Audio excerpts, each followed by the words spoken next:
Hey there, students. Welcome to another exciting math session. Ready to crack modulus inequalities in just 2 minutes? Let's go.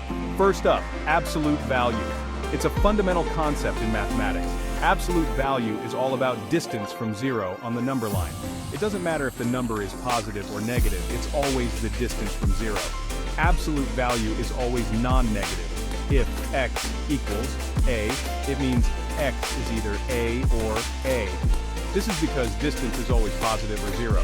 So if x equals sine a, it means x is either a or a. This is a crucial point to remember when dealing with absolute values. Now let's solve some inequalities. This is where things get interesting. Let's start with the basic inequality, xa. For a positive a, x is between a and a. This means x can take any value within this range. For a positive a, x is between a and a. This is because the absolute value of x must be less than a.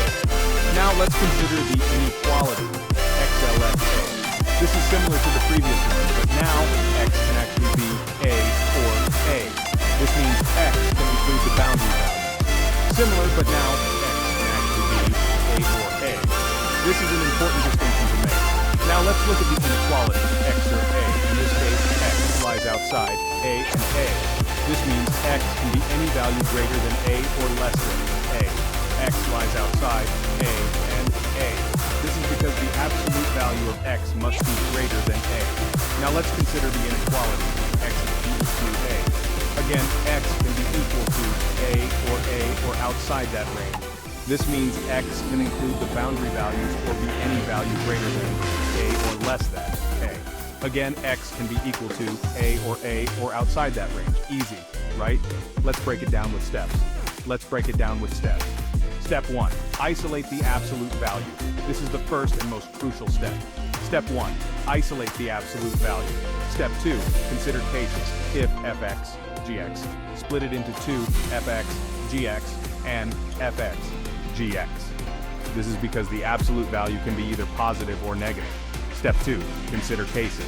If fx, gx, split it into two, fx, gx, and fx, gx. This is because the absolute value can be either positive or negative. Step 3.